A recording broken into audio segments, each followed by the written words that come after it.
You are listening to Overwatch League Network, The Backcap, the podcast with insight on the Overwatch League's path to pro and contenders analysis. Here are your hosts, Emily Drunk and Ren.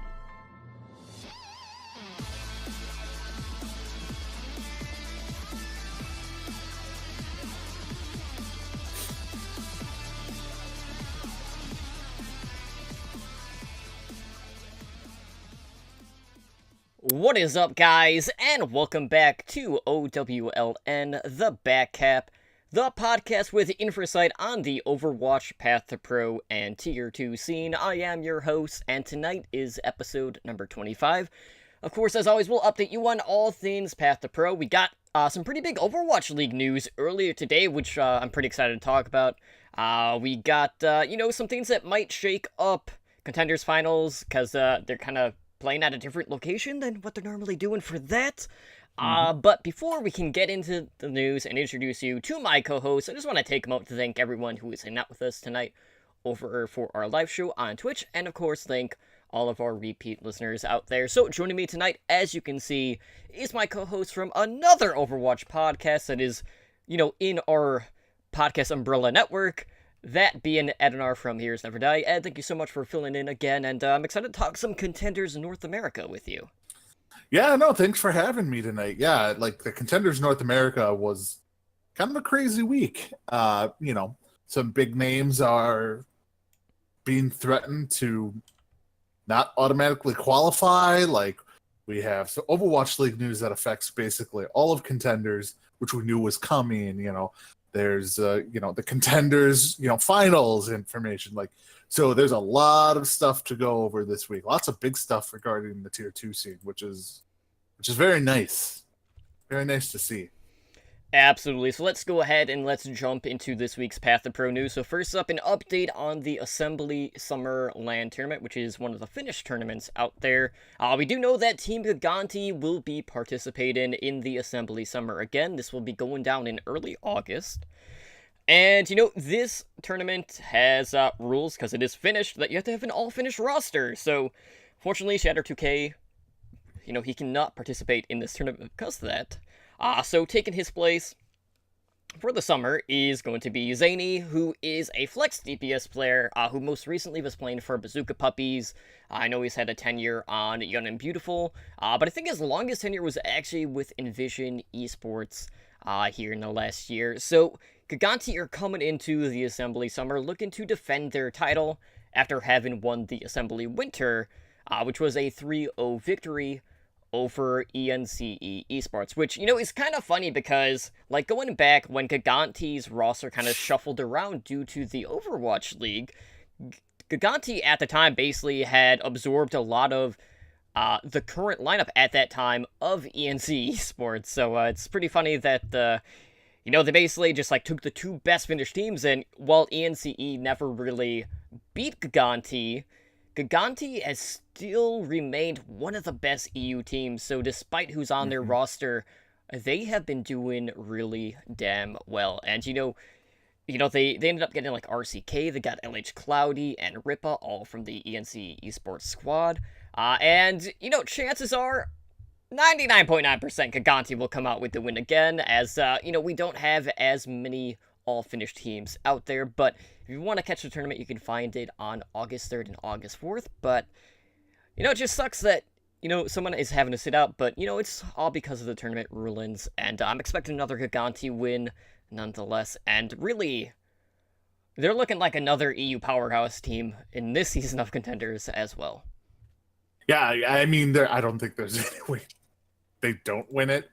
It's, one of the top three teams in EU Contenders going up against, tier 3, tier 4, type of teams. Really, it would be kind of comparison of the Fusion going down to Contenders. Mm-hmm. The actual Fusion, not Fusion University, even though they're just as good. But, it'd be kind of comparable to that. So I can see that. Team Giganti is slowly becoming a powerhouse over there, especially with the fall of the hurricane, being the tropical storm that they are. And who knows if they stay Team Gigante? I don't know. Like they're primed for the picking. Mm-hmm. They don't have a team. So, yeah, we'll get into that when we talk about the OWL stuff. But they're a prime team. So, who knows what happens? They'll probably play in this, and then we'll see what goes from there. Yeah, like right now they're actually the winningest team, not only in Europe, but I think they're pretty much map for map with Fusion University as well, who are also undefeated. Both of those teams are 14-2-0 in regards to their map records. So, yeah, really not in. Really, no chance that they're not going to be able to make the playoffs, as they already clinched their spot, and there's only one more week left before we head into the playoffs for Europe.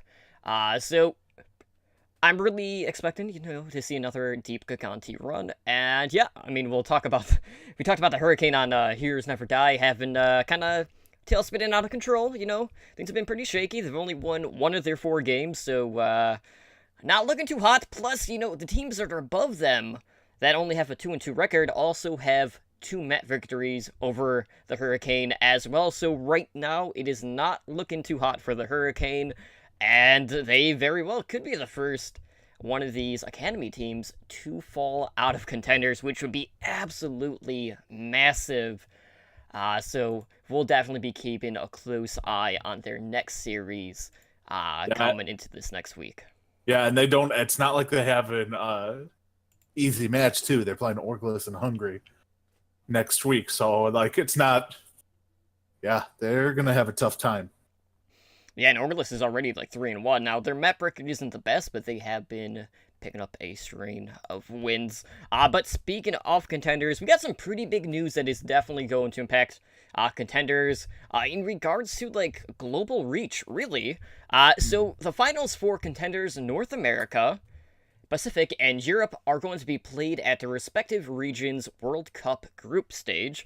So for NA, that will be played in Los Angeles. Pacific will be played in Bangkok, Thailand, with Europe taking place in Paris, which we'll kind of talk about here in a moment. So this is a change from last season's Contenders, where we had both the semifinals and the finals being played in a LAN environment that was held in Poland. And they also had a show match between not only the NA champions, but the EU champions as well, where they did a head-to-head, which is pretty cool. So in regards to when you'll be seeing the finals for NA, for Contenders, that will take place on Friday, September 7th. Pacific will be the week after on the 14th, with Europe being the final one on the 21st. So what's interesting is they decide for the World Cup, the Contenders stuff is going to be going on last.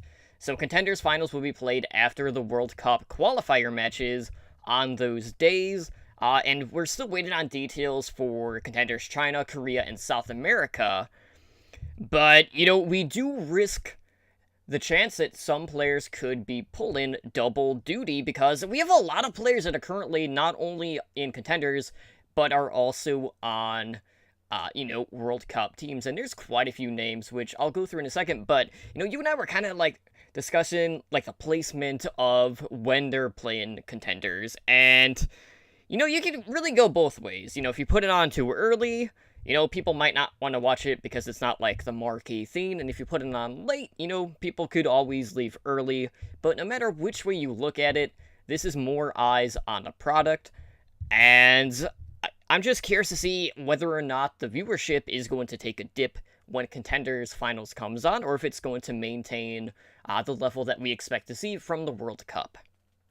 Yeah, I mean, I guess it all depends on how many matches the World Cup matches are they're gonna be shown and what time they start. Because if they start showing them at 10 o'clock at night, World Cup gets over at 9, 10 o'clock at night, and then they're like, okay, now bring out the Contenders teams, you're just gonna have a massive dump of people who are like, I'm not staying up late for this, especially since the majority of people don't know who the hell any of these people are, don't know any of the team names, because they haven't really been pushed. Now they may know some of them because they would be playing in the stages, like Zachary, would be playing for Fusion University and Team USA, something like that. But it's one of those things where if Blizzard is smart and they want to continue viewership for this,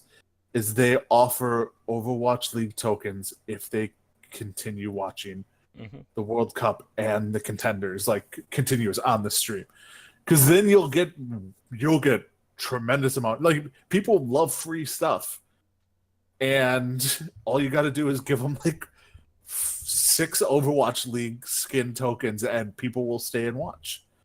So if they do that, I think they would get a lot of viewership out of this. If they don't, I see a pretty massive drop off after the World Cup. Yeah, and kind of like looking at some of these groups, I didn't go through all of the qualifiers, but I went through North America and Europe to see, out of the teams that are in playoff contention for Contenders, how many players could potentially be affected by this. So looking at NA, you already brought up Zachary from the Fusion University. He is on the Team USA roster. For Canada, we have 2 players. There's Mankachu from XL2 and Crimzo from Team Envy.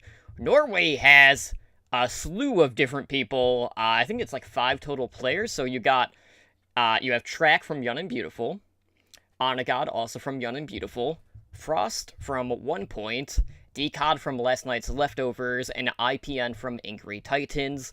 So, I'm not that great at math, but that's 8 players from North America. That's a pretty staggered amount. And then for Europe, it's a little bit worse. There's 9 players. So looking at the Europe qualifiers, for Team France, they have 2 players, Nico from Eagle Gaming, Ben Best from Young and Beautiful.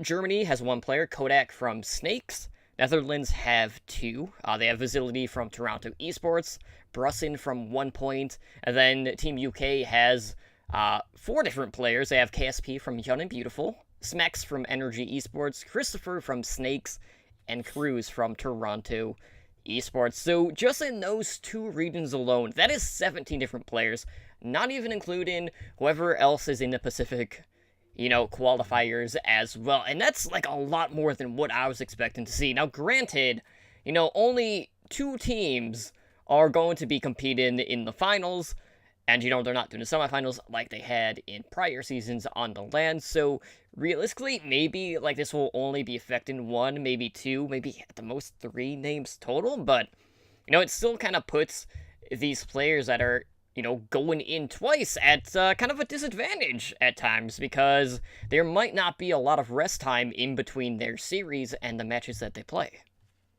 Yeah, and I mean, the World Cup teams have to take this into consideration. Like, for instance, for Zachary, if the U.S. already has it kind of clinched up to go to the BlizzCon, like if they already have it clinched up, are they going to play him? Even? Like, because they could just not play him and let him rest, and because they know he has his Contenders match coming up, because Fusion University will be in it. You know what I mean? Like, so they could do stuff like that. It's just these Contenders teams have to be a little upset. Less so with the American teams, because that's the majority of those teams are Overwatch League team affiliates. But I mean, I don't think the British Hurricane have anyone. I didn't think you listed anyone that from the Hurricane that. That's because they're not making it. Yeah. Well, they're not making it, but like, the rest of the teams in EU Contenders don't have Overwatch League teams to, back them, help them, support them. These are all independent teams. And when they're losing, or their best players are being worked twice as hard, and they're not reaping the benefits from both sides, then really, what's the advantage for them? Like, all they get is a player who is more worn out in that instance. So it will be a fine line. Now, will it actually matter? I don't think so. It's just one of those things where it could come into play in certain situations. Like if Norway makes it, like their entire team is basically, is playing in the World Cup team. So I think you said it was. I think there was just Angry Titans had a bunch. Young and Beautiful had a couple. Like so yeah, it will be interesting to see how they do it. It's just it's weird all around, but I think it's beneficial overall. It's just weird how they put it together. Right, and we did have a pretty big news drop today in regards to the Overwatch League and expansion teams. So we have an update on some agreements that are still in the process of being finalized, but we do know where 2 of these expansion slots are going. So the organizations would represent Paris, France, as well as Guangzhou, China. And the Paris slot, really not a surprise. Paris was already kind of in a discussion. And they're also kind of hosting one of the group stages for the World Cup, so that's also a thing. But this would mark the second slot sold in Europe. Obviously, the first one belongs to London, or also an all-Korean team. But this one would be owned by McCourt Global, who is an LA-based holding company that also owns a French soccer team, Olympique de Marseille. I don't speak French. Whatever. But Guangzhou, for the China spot, will be bought by the Nenkin Group, which is an umbrella company of some Chinese billionaire whose name I'm not even going to try to pronounce. It's Zon something. Nejon? I don't know. And the ownership group of the Chinese Basketball Association for Guangzhou Lon Lions. So, we already know, based on prior reports, that the Season 2 expansion slot saw an increase of price between anywhere from 30 million to 60 million, and obviously a lot of factors kind of go into that, like how many people are bidding on it, the location, the popularity in that area, so many different things. But the Chinese team would become the second Chinese team in Overwatch League, and, I guess, since Shanghai did so poorly, they felt like, what's better than having one bad Chinese team, but to have 2? No. So it's strategerism.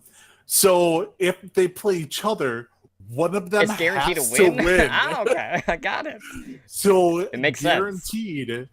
One team in China will get a win. And watch. This will be the time that Shanghai wins. The Guangzhou team is going to throw, and Shanghai will get their first win because of it. Yeah, what I find funny is the Paris team is ran by, like you said, McCourt Industries, and Frank McCourt is the owner of that. And if you're a baseball fan, like I'm a very big baseball fan, he he bankrupted the Dodgers in a divorce with his wife.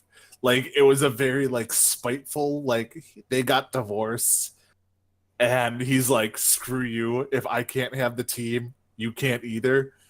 And they ended up selling it to a team, kind of with Magic Johnson and all that stuff. But he's very big in the LA area.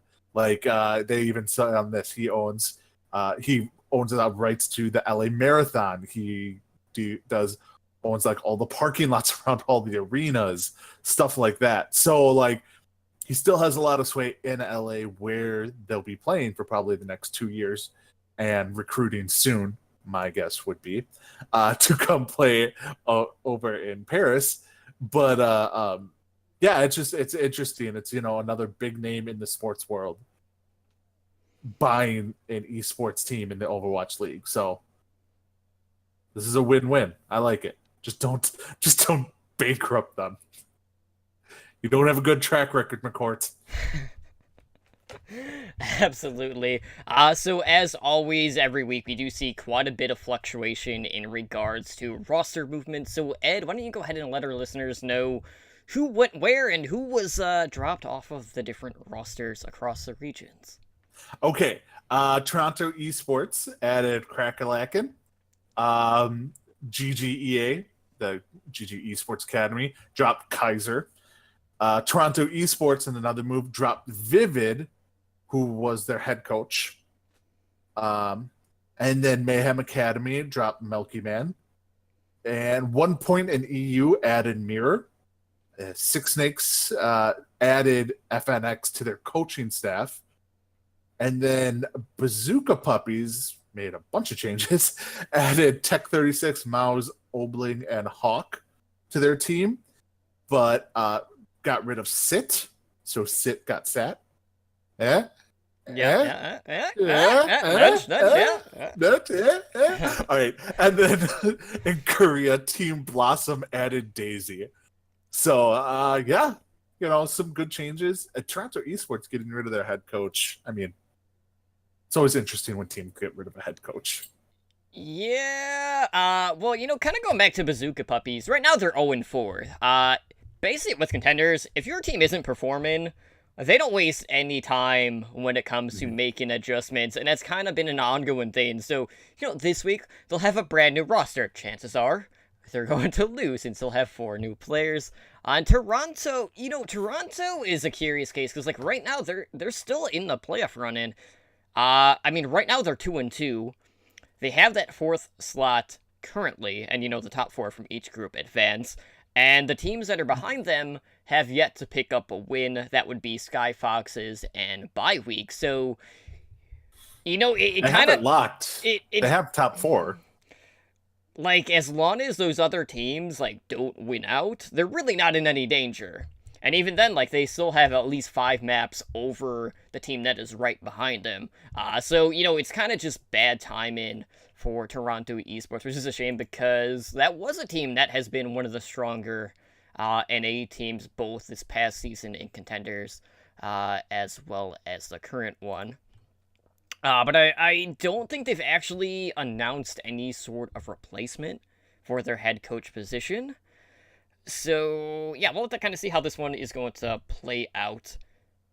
But it's looking like they will at least make the playoffs, but it's really hard to imagine them making a deep run without kind of anyone really at place at the helm, Yeah, and I mean, I'm just looking at this right now. No, they're guaranteed the 4th spot. There's no way because Skyfox and Bye Week play each other this week. They play each other tonight, so one of them can't win out. Okay. Well, speaking of Contenders, guys, just a couple of updates on, the past week worth of results. So, we'll cover the major 3 of, Korea. We'll look at Europe as well as what's going down in North America, because that's what we are going to be focusing on tonight. So, over in Korea, they had, a number of games. There were a bunch of games that were played on, back-to-back days, and then there was another series of matches that were played in the past 2 days, so a lot going on, a lot of interesting results. So we had Kondu Panthera defeat World GameStar H2 3-1. We saw GC Busan Wave defeat Foxes 4-0. O2 Orient defeated Seven 3-1. X6 Gaming defeated Blossom 3-2. Kondu Panthera defeated Runaway 3-1. Element Mystic defeated GC Busan Wave 3-2. We saw MVP Space defeat Foxes 3-0. Metabellum defeated World GameStar H2 4-0. Kondu Panthera defeated X6 Gaming 3-1. And then O2 Ardent defeated GC Busan Wave with a score of 3-2. Man, that's a lot of games in 1 week. I've not actually had a chance to sit down and watch all this stuff, but it's been an interesting season so far. So O2 Ardent, which was that Cinderella team from this past season, they finished 4-1 in their 5 matches. They're moving on to the playoffs. You have Kondu Panthera, who finished a perfect 5-0, having only dropped 6 maps out of those 21. And, kind of looking at the groups right now, in terms of Group A, you have Blossom and World GameStar H2, who are both eliminated from the playoffs. And then in Group B, we have Foxes that are eliminated, and for MVP Space, they basically have to 4-0 their next series in order to leapfrog over GC Busan Wave, but I don't know if that one's going to work out, because they're kind of going up against the best team in their group in Element Mystic, so it's pretty safe to say that GC Busan Wave will have that locked up for the playoffs, so, MVP Space will be falling back down to Contenders Trials for Korea. So, a lot of good stuff. I'm looking forward to the playoffs for, Korea, because it's at the peak level of Contenders play, and very good chance that, who knows, a lot of players from that region will be picked up either on expansion teams or just absorbed into other Overwatch League teams ahead of Season 2. But Ed, let's take a look at Europe. What has been going down over in the EU? All right. Well, for starters, we have Team Giganti defeated. We have Org 4-0. 1 point defeated the Copenhagen Flames 3-2. Eagle Gaming defeated Hope 3-1. Orgless in Hungary defeated Six Snakes 3-2. Young and the Beautiful defeated the Bazooka Puppies 3-1. And Angry Titans defeated the British I Am a Wreck Hurricane 2-1.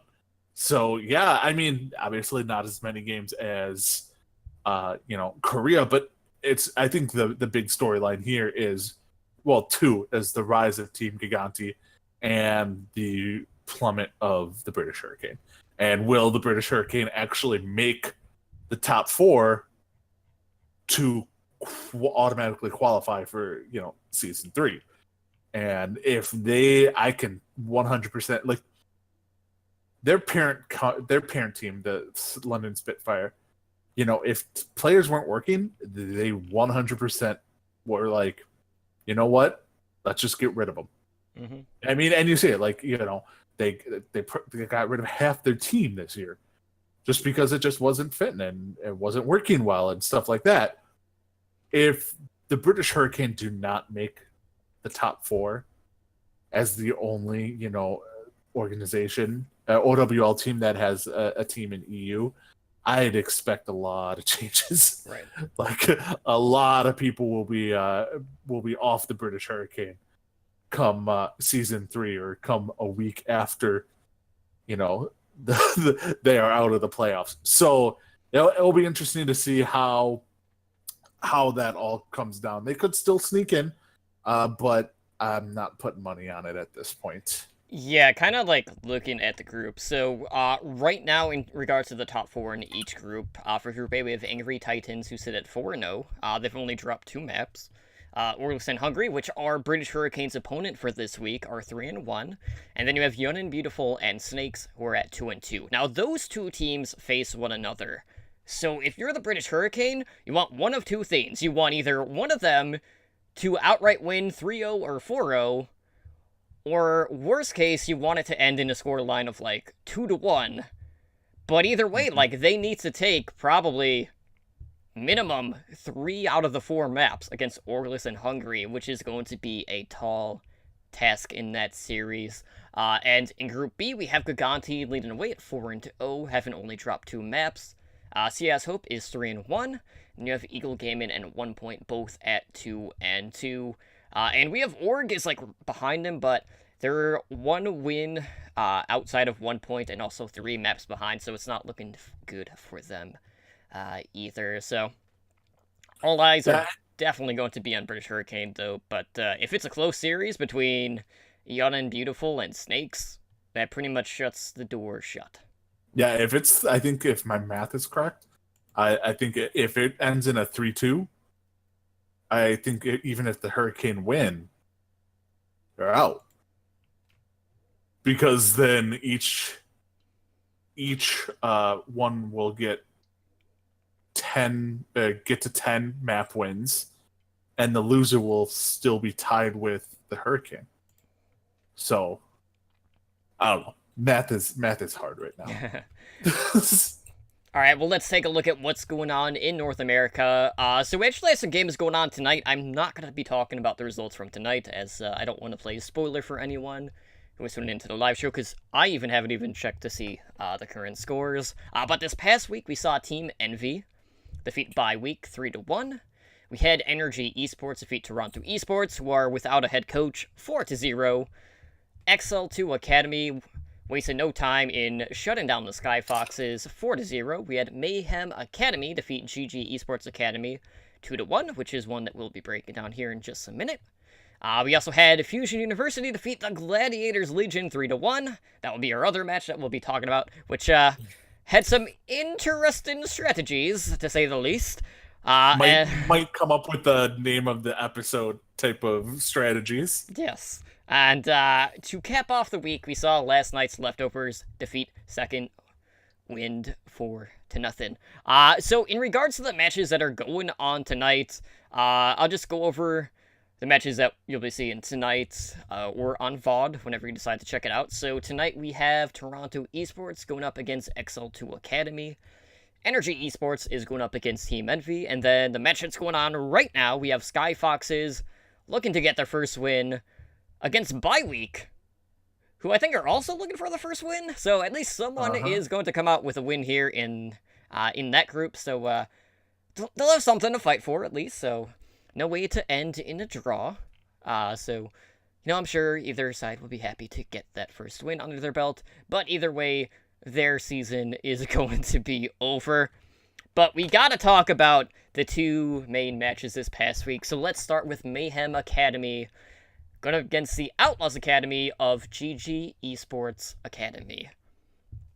So we open things up over on Oasis, and Mayhem ended up taking this one. So the first one actually was pretty close. This one went 99 to 99. We had Mayhem coming out with a triple support composition with only one DPS. They actually decided to go with Soldier 76 for their solo DPS, which I thought was kind of interesting. We don't really see a whole lot of Soldier play, really on like any level. So that was kind of curious. So basically, like, GG ends up staying back, and they end up focusing down aligned when he dives in. So, getting that pick off on the Mayhem main tank allows for GG to secure that initial cap. And we see, like, a lot of aggression coming out from Krems. He ends up finding both the GG supports on the backline, and the Mayhem end up flipping the point at 25%. So, this one's pretty scrappy because GG end up wrestling the point back at 30%, and really, like, neither side's really able to maintain a point, but Sharp is really the one that starts to open things up by sticking a play with a pulse bomb, and really, like, a lot of the engages in this first round aren't very clean. Mayhem end up using both of their support ultimates, and GG Esports end up doing a good job of, like, gaining extra progress on the point with the stall, with Mayhem eventually flipping it at 99%. And then this is where we see the Mayhem tanks start to take over. They create a lot of crucial space for them. Aid ends up overextended on the Mercy, and of course, he has to get punished for it. And we see some last-minute stalls coming out from GG Esports, but it just isn't enough. So Mayhem ends up taking the first round, and then round 2 ends up being 100-0 round in favor of the Mayhem. And a lot of this was just due to the fact that Apply was basically not getting contested on the Pharah at all. Like, they weren't even looking at him, and you can't do that.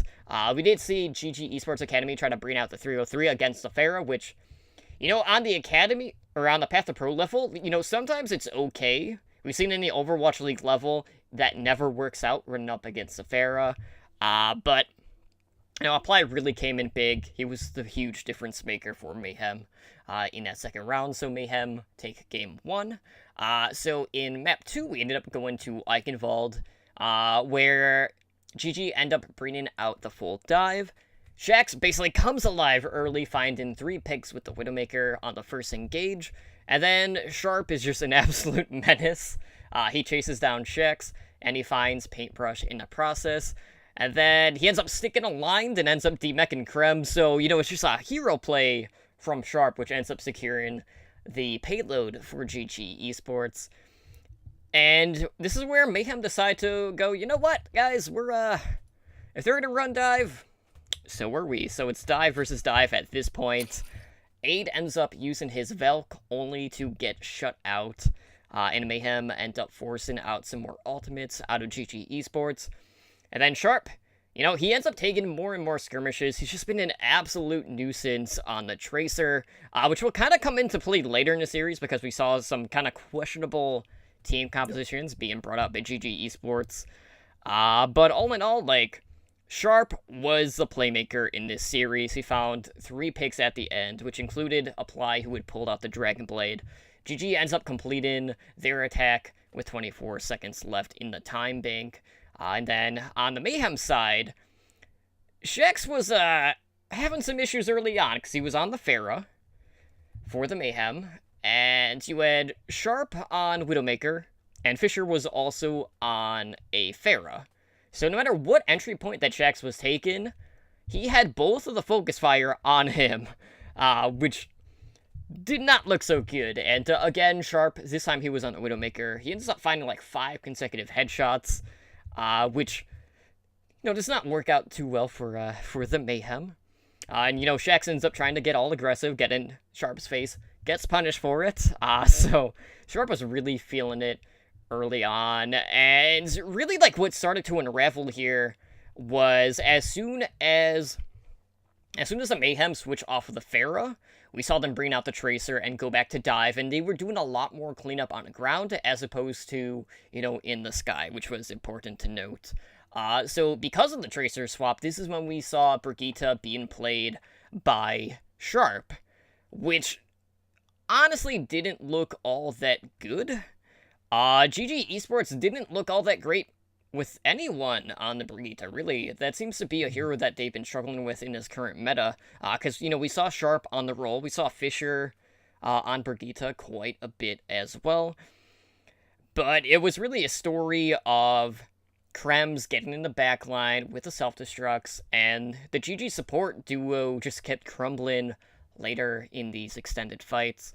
But really, like, GG's attack in the time bank just did not work out. They tried to put a lot of pressure on Paintbrush, but the Mayhem were finding all of the picks on their defense, and GG do a terrible job at managing the clock, and they don't even give themselves enough time to re-engage to get a second attempt on the point, so they make no progress, and then Mayhem just took it home with Apply finding 2 picks, and then just clearing off the point.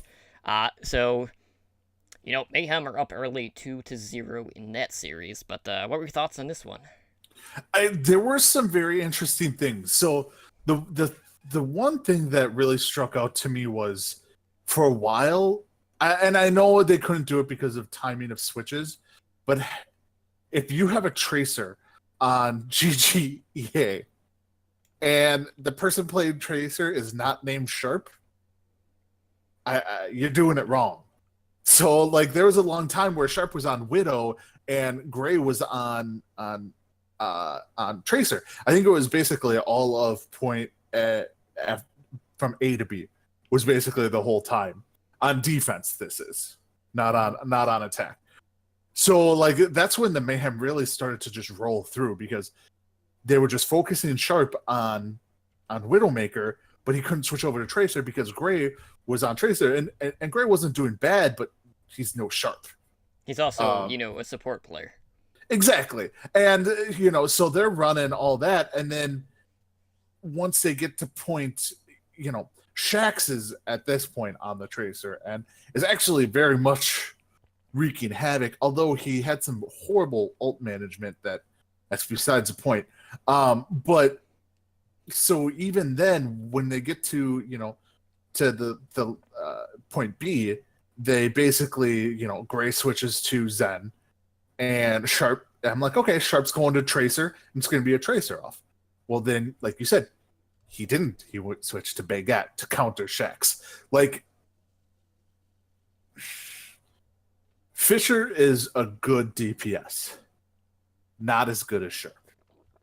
Mm-hmm. They needed if they were switching to somebody on Baguette, Fisher needed to be the one to switch, not Sharp.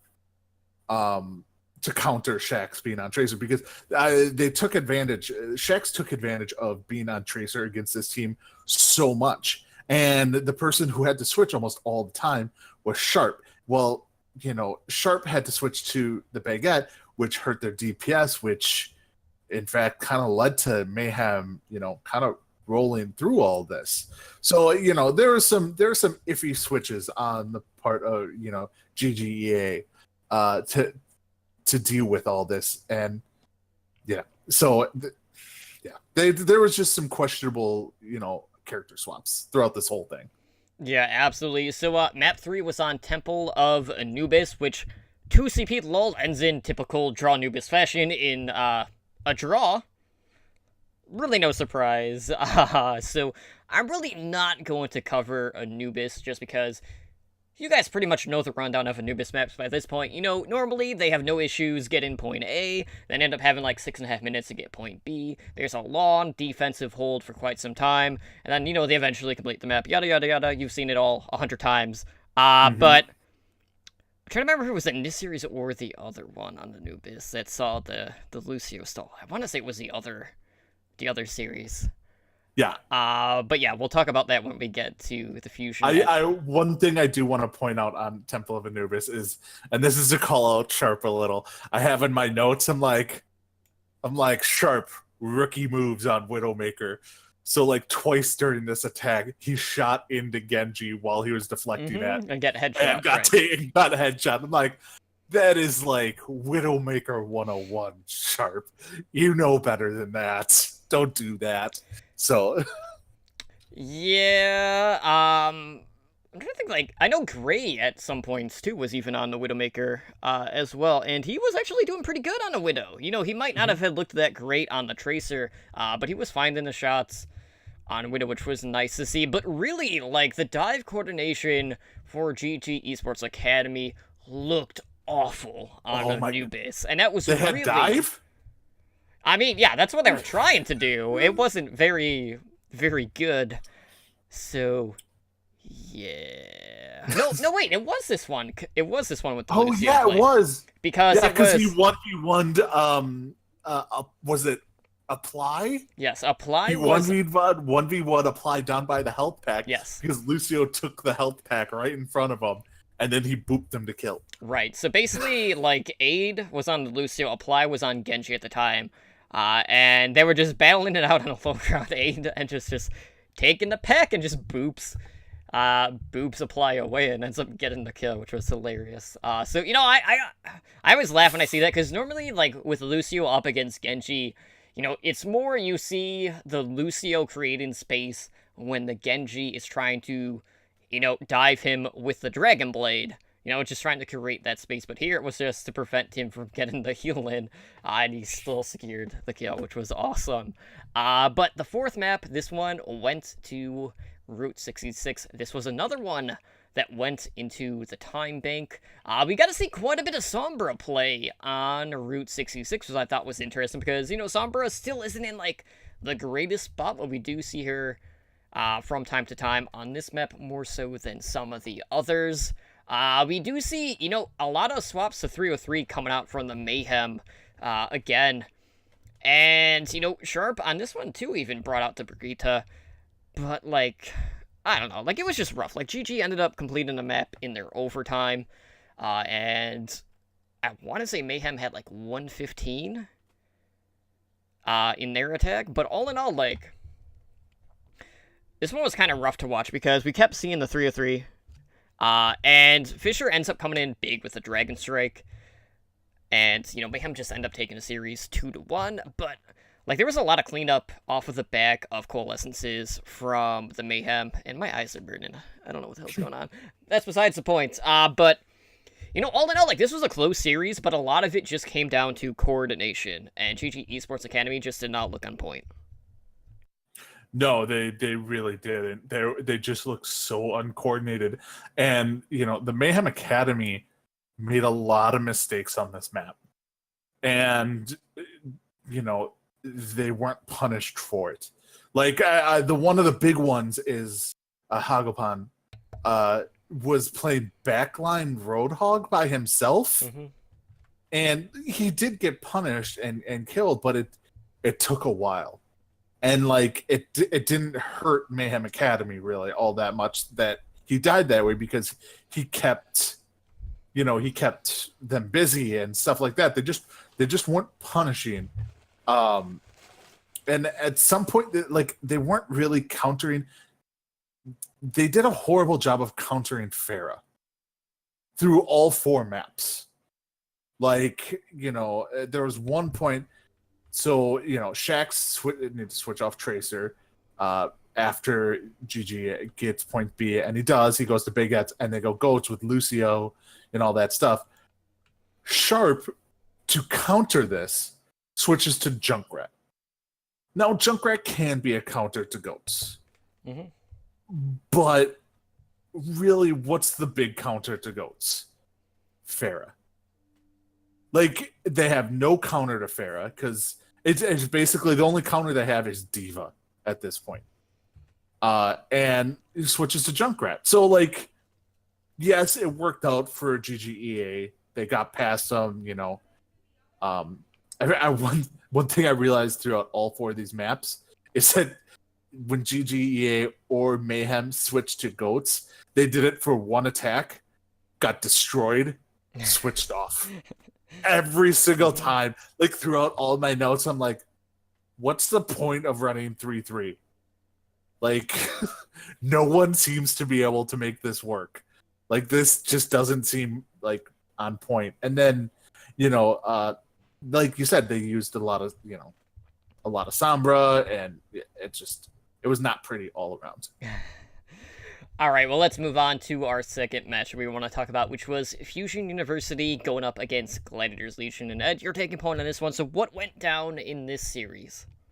All right, so first one. All right, besides shenanigans, cheeky shenanigans, we'll go to Oasis first. So Fusion ran, you know, their typical, a less than typical team. They ran, you know, Zen Lucio, Winston, Diva, Genji, Baguette, and Legion ran Tracer, Pharah, Diva, Winston, Lucio, Mercy. So having a Lucio on both teams is not something you see all that much, and especially Fusion not running a Mercy.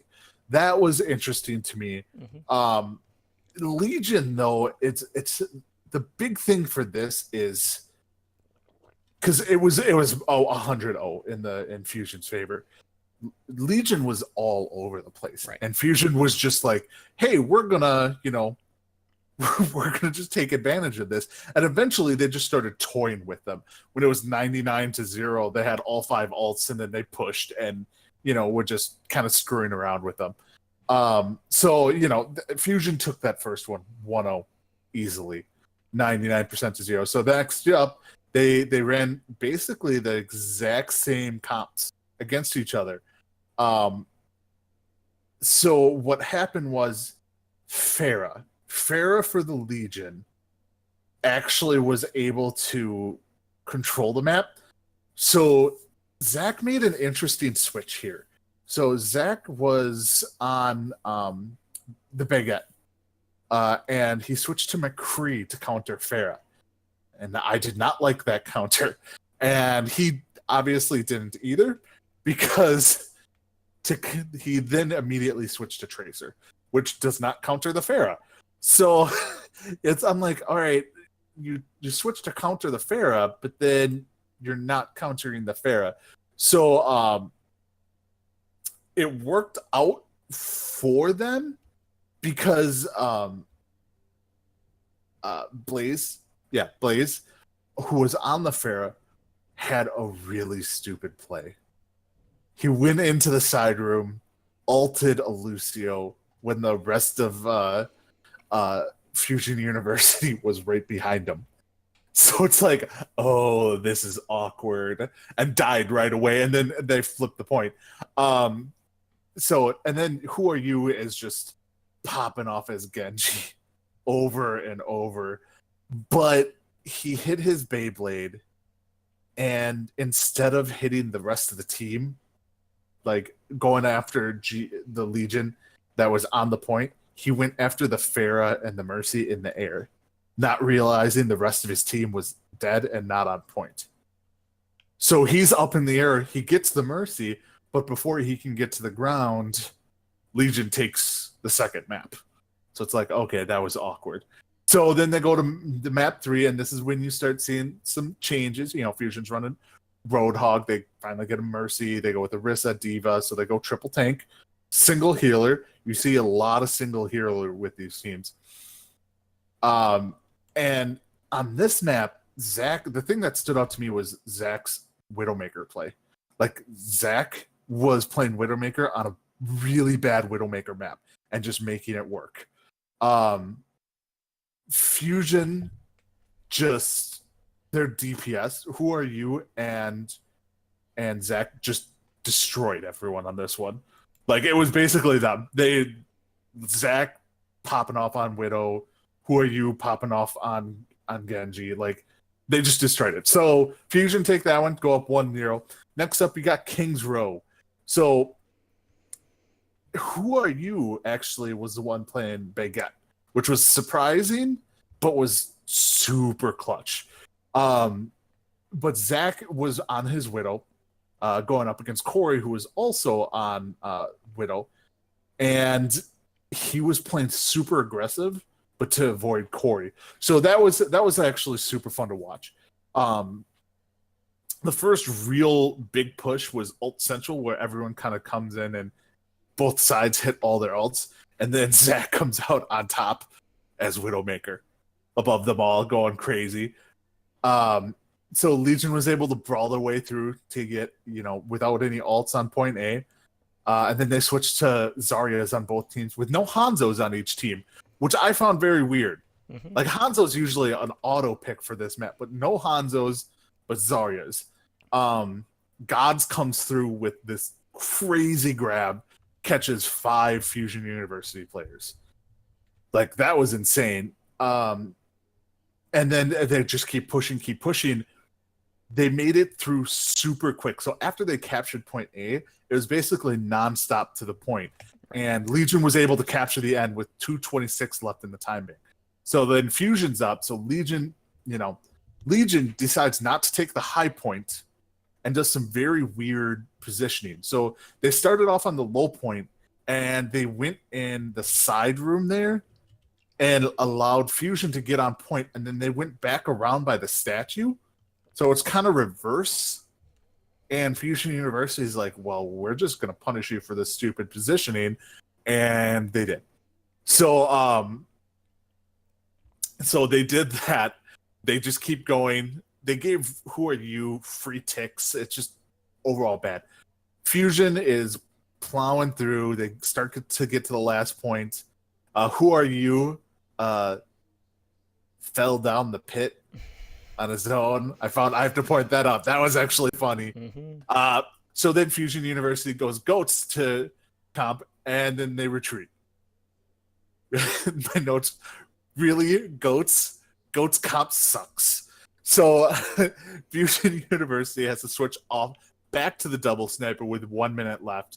And with 1 minute left, there's nothing they can do. They have to try and build up ults. They just use a Zaryo ult with Hanzo finally to hold off Fusion University. And that was just really poor swapping by Fusion University to end that, giving the win to Legion. Yeah, so we were tied up going into that halftime there at 1 apiece.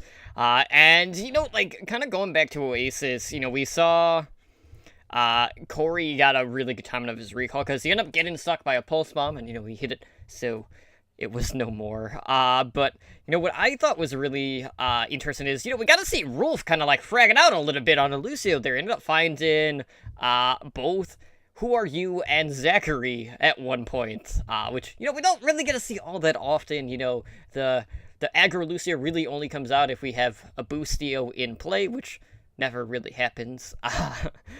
But the one thing that I really liked going into the later rounds of Oasis was Alarm was on the Roadhog. They were doing single support at this time.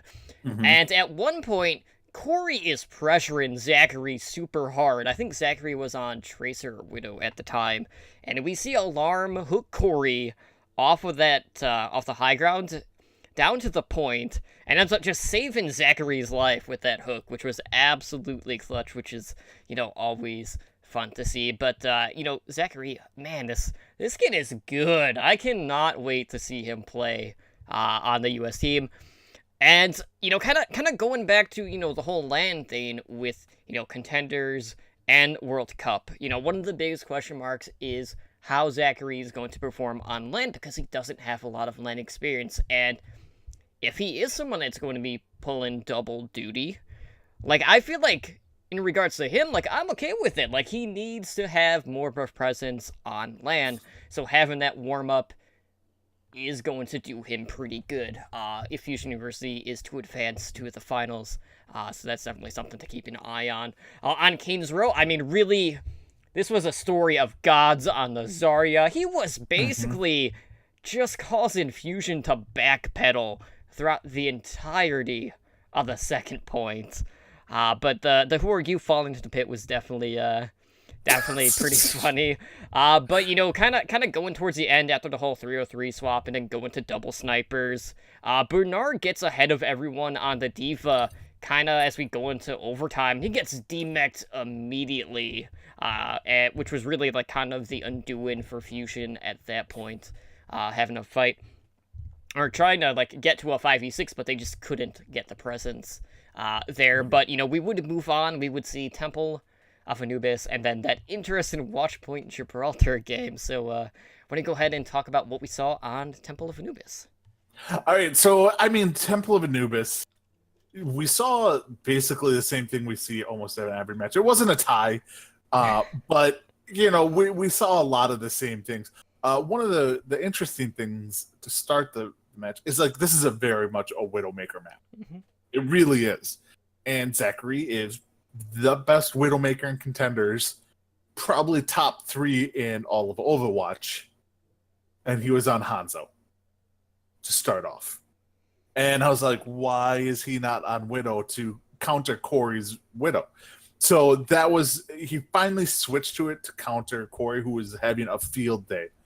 So they were able to, Fusion was able to take point A in overtime, actually.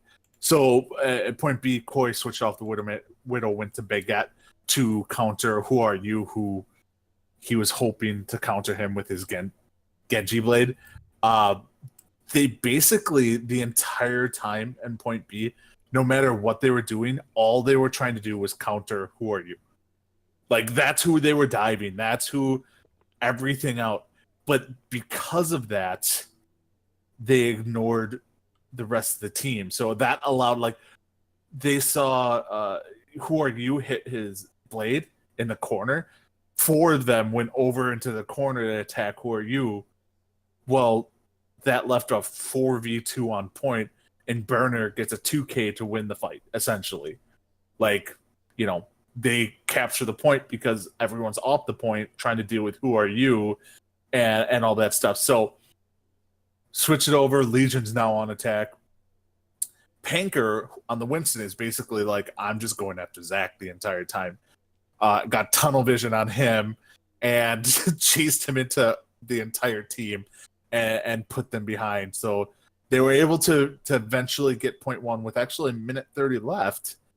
And then going into point B, they had Zen and Winston ult. So Blaze went to Pharah, and all that stuff. Blaze was doing very well on Pharah. I hate the spawn point on Temple of Anubis for defense. Like, it's okay, we had a team kill. They can still all make it back, though.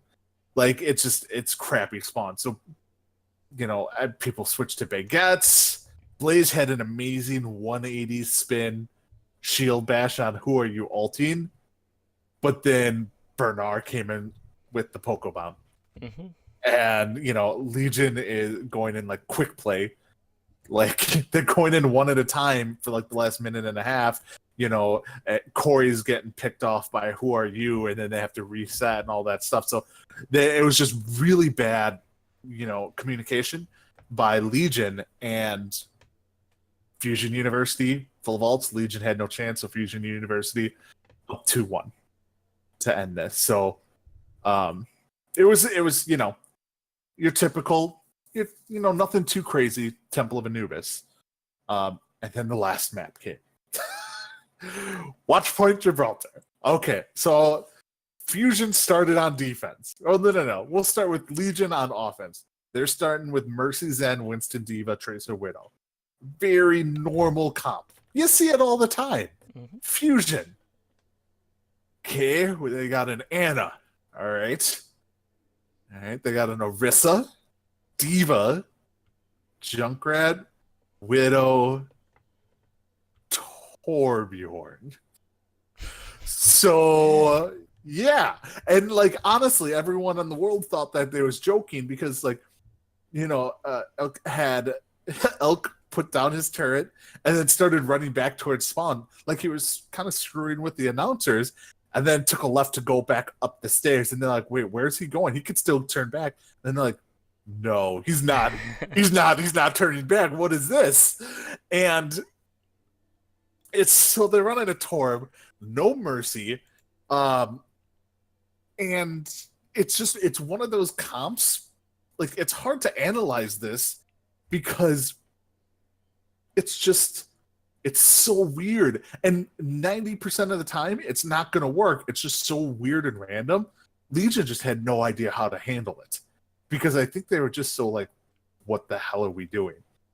So the Torb destroyed them. And then Zach goes on Lucio for some reason. Elk switched off Torbjorn after he wrecked him as Torbjorn, went to Moira, and they had a full hold on Watch Point Gibraltar. I'm just like, you just watch it and you're just like, I have no idea what's going on right now, and I have no idea how Fusion actually full held them. Mm-hmm. And then Fusion went on offense, steamrolled over them, got the first point, won the match 3-1. That's besides the point. The most important thing here is they ran Torbjorn and shut them down. And it worked. And it worked. And then it was named by the announcers, and this is where the name of the show will come on, and it will forever be known as this. It's the, instead of the turtle, the tortoising up, it's the TORBTOISE. Mm-hmm. So I'm like, oh, that was actually quite clever. I'm going to steal this. So, yeah, I know when I was watching this, like, you had already told me what the comp was going to be. I was like, okay, let's see how exactly this is supposed to work.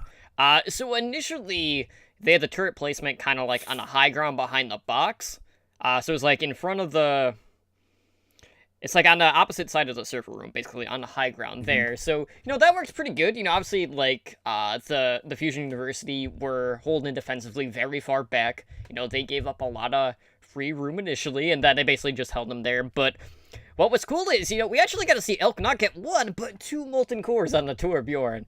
So, what was interesting to me about this was the fact that, Torb isn't that hard to work around. All you have to do is really, put your tanks in front. You could have the Genji deflect, bring some stuff back. But Fusion are really smart about it. They kept setting up the turrets kind of like into corners, and then like they would stay really far back. So whenever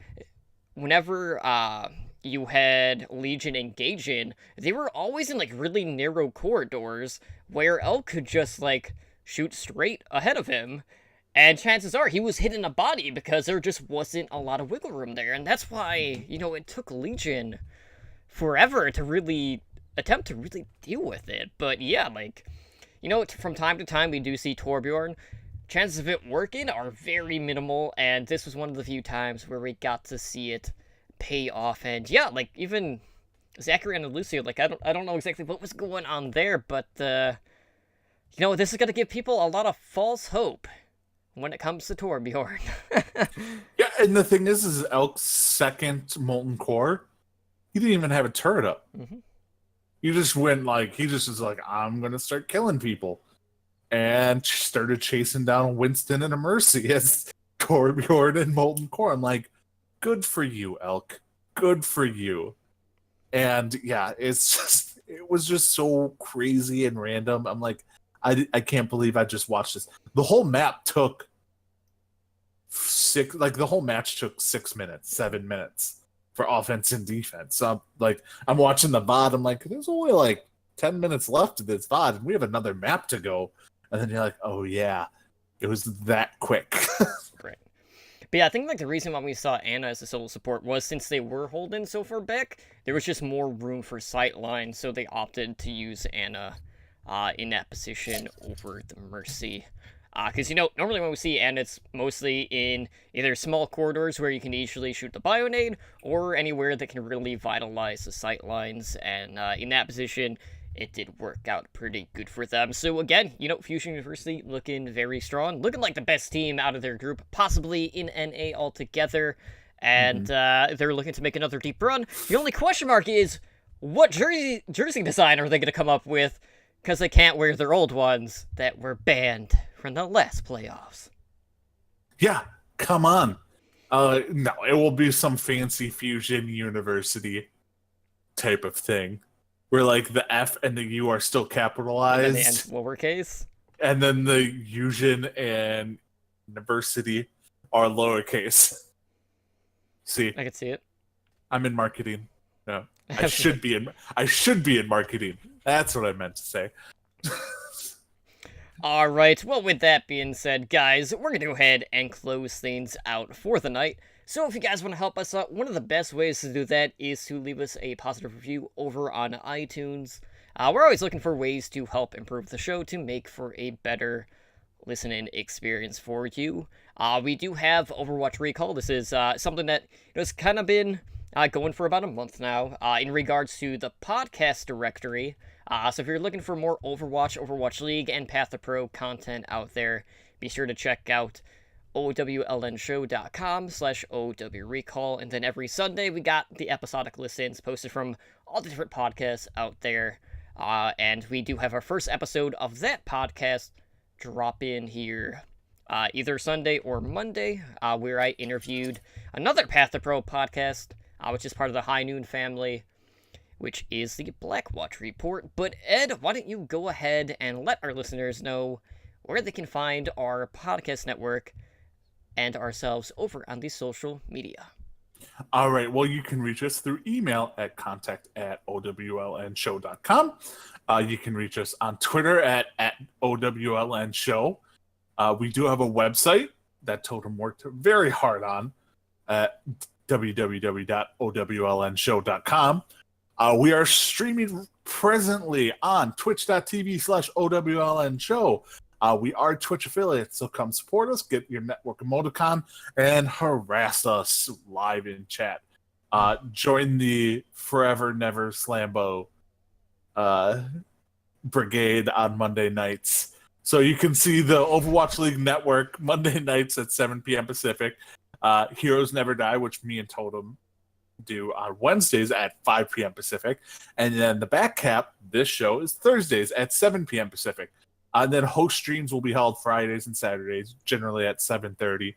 I'm assuming not tomorrow because, there are more important things on tomorrow night. So, yeah, but that will generally happen. And then we do have the YouTube channel, so the Overwatch League Network. Go there to subscribe to us so we can get our custom URL, so it's way easier to find. Spider from the OWLN show on Mondays put together some awesome Wrecking Ball videos. Not Hammond, Wrecking Ball. And so go check those out. And then you can reach me personally on Twitter at @EdnarOverwatch and on Twitch at @EdnarOW. Totem, where can they find you? Well, I am over on Twitter at SimplyDrunkCTR, and of course, if I'm live on Twitch, it's not on my actual Twitch channel, it's here on a podcast 4 nights a week. But with that being said, guys, we're going to go ahead and head out of here. Again, thank you so much for tuning in to OWLN, The Back Cap. This has been episode 25. I am Totally Drunk, joined, not all the time, but, at least once a week, with my co-host, Adenar. And we will see you guys back on Monday for Overwatch League Network. Enjoy the first finals, and may the best team win. We'll see you next week. See ya. Thank you for listening to Overwatch League Network, The Back Cap. Be sure to follow us on Twitter at OWLN Show. Engage with the community on Discord at discord.me/OWLN Show. And join us every Monday, Wednesday, and Thursday night over on Twitch at twitch.tv/OWLN Show.